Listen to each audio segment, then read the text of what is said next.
For the 360 view, we go to our political panel, Georgia State lawmaker Erica Thomas and Ned Ryan, CEO of American Majority. There is a lot to digest today when it comes to the events that have happened. So I just have to start off right from the beginning. Ned, is the fact that the only convictions associated with General Flynn right now have been about his associates in the dealings with Turkey rather than any Russian collusion factor in his sentencing? Is that the reason why we didn't have actually a sentencing done today for General Flynn? Well, I got to tell you, I was just watching today and hearing the reports from Judge Sullivan and the whole hearing going, what are we even talking about at this point? We would never have had any of this happening if Comey hadn't sent his agents, again, outside of protocol, to have a conversation with Flynn about a transcript that they already had. And now we're talking about people getting convicted for failing to file FARA, which, by the way, Scotty, if that's now the new standard, there will now be hundreds of people in Washington, D.C. who will be convicted of the same crime, both Republicans and Democrats. And as you pointed out with the previous guests, including the Clinton Foundation. And so I'm not really sure what we're talking about, but I can guarantee you what we're not talking about, why the whole Mueller investigation was supposedly started, this whole hoax and fairy tale of Russian collusion with the Trump campaign. That's dead. That's gone because there was nothing there to begin with. Well, that's the thing I do have to ask you, Erica, is the fact that, you did have Flynn today. You did get a very strong tongue lashing from the judge, even though we never got any action out of it. So does today give even more reason to believe that Flynn did actually something guilty of the crimes just based off what the judge said?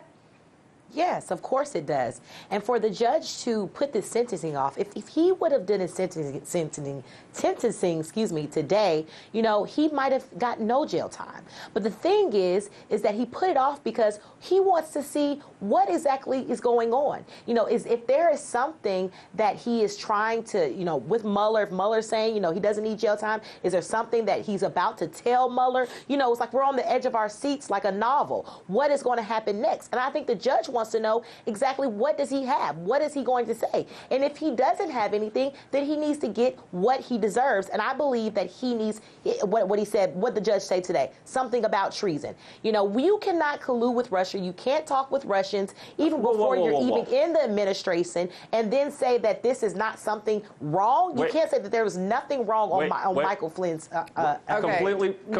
Completely wrong there. And the judge was completely wrong when he started talking about treason and General Flynn. He was referring to that whole situation with Turkey, and the judge was wrong, Scotty. Flynn had stopped doing any work on behalf of Turkey in November of 2016, several months before he became part of the Trump White House. So the judge, quite frankly, was wrong, and it had nothing to do with Russia at all. And the judge, quite frankly, was wrong. Flynn had to go back, and later he did lie about it, that he had done some work on behalf of Turkey, had absolutely nothing to do with Russia at all, period. But isn't that Scotty, it's really funny that when it comes to something that's not on our side, all of a sudden it's wrong. Just like Trump, FBI is wrong. The old FBI is crazy. You cannot denounce a federal agency, and you cannot denounce a federal judge because you do not agree with the sentencing. Please do not cut me off. No, what I'm trying to say is that what he said, and I quote in quotation marks, is that that Michael Flynn arguably sold out America. And if you don't believe that, then you have to believe in your heart that you are not solely for America. You cannot collude with Russia. You cannot talk to people before you're even in the administration saying to Russians and saying to the ambassadors that they don't need to think about these sanctions right now. You cannot do that. Okay, so that's the thing. They were not in the administration. Nothing to do with Russia. So, Erica, so Ned, where's the Russia come into this? It doesn't come into this. The judge wasn't even referring to that. First of all, the judge was wrong and actually admitted when they came back from break that he had been wrong.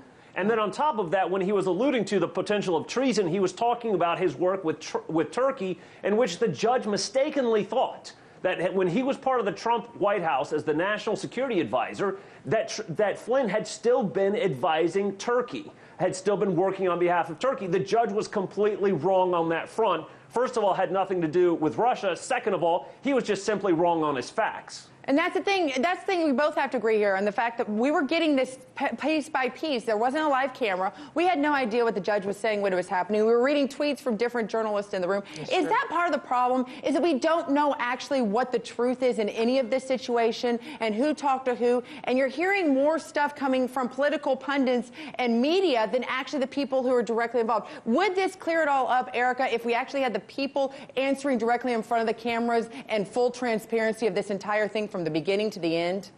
Yeah, it's so true. We need to have full transparency. And I think that we can both agree on that we really won't know exactly what's going on until this Mueller investigation is over. I hate that we're even, breaking off, okay, we have this Mueller case and then we have the Cohen. Why don't we do it all together? Let's go ahead and when we finish this Mueller investigation, then let's lay down this sentencing. It's like putting the pieces together, playing the game Clue. We don't really know exactly what's going on. And so we can argue the facts that we believe are true, but until the Mueller investigation is done, that's when we'll really know all the facts to be laid out on the table. Well, Erica, Ned, thank you so much for joining us today, as I know this is a hard conversation to have when you don't actually know what you're allowed to discuss or what's true or not. Thank you both for joining me. Hey YouTube, thanks for checking out our channel. We hope you enjoyed the video. We have tons of content for you just like this. For more of RT America's one-of-a-kind news and analysis, be sure to subscribe to never stop questioning more.